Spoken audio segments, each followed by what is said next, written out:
Haemoglobin கம்மியாக இருக்குது அப்படின்னா அவங்க செவ்ரொட்டி சாப்பிட்டா ஹீமோகுளோபின் இன்க்ரீஸ் ஆகும்னு சொல்லுவாங்க. அதுக்கு ஒரு செவ்ரொட்டி வாங்கிட்டு வந்திருக்கோம். அதை நல்லா வாஷ் பண்ணி எடுத்தாச்சு. வாஷ் பண்ணி எடுத்துகிட்டு அது மேலே சால்ட்டு உப்பு போட்டிருக்கோம். இப்போ வந்து தேவைக்கேற்ப மிளகாத்தூள் மஞ்சத்தூள் போட்டு நல்லா நம்ம இதை மிக்ஸ் பண்ணி ஒரு 1/2 hour அப்படியே நம்ம ஊற வச்சிடணும். ஊற வச்சு வடைக்கம்பியில் வந்து நம்ம எடுத்து நம்ம குத்தி அடுப்பில் சுட்டு தான் நம்ம சாப்பிடணும்.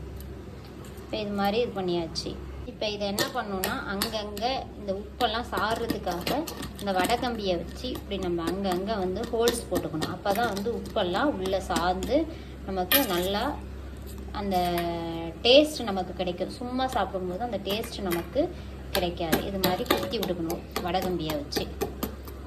ஹாய் வீவர்ஸ், இப்போ மசாலா வந்து தடவி வச்சு 1/2 மணி நேரம் ஆயிடுச்சு. இப்படி வடைக்கம்பியில் குத்தி அடுப்புலையும் சுடலாம், இது மாதிரி கேஸ் அடுப்புலையும் இது மாதிரி சுடலாம். அடியில் வந்து ஒரு தட்டு வச்சிடணும். இதுலேருந்து வர அந்த மெல்ட் ஆகும்போது ரத்தம் வரும், அது வந்து கீழே அப்படியே ஒழுகிரும். இது மாதிரி செஞ்சு சாப்பிடுங்க. ஃபுல்லாக பிளட்டு, இதுக்குள்ளே இருக்கிறது எல்லாமே பிளட்டு தான். இதுக்கு பேர் தாங்க செவ்ரொட்டி. ஹீமோகுளோபினை இன்க்ரீஸ் பண்ணுறது ஆட்டில் இருக்கும். இது மாதிரி நம்ம நல்லா செவ்ரொட்டியை வந்து சுட்டு எடுத்துடணும்.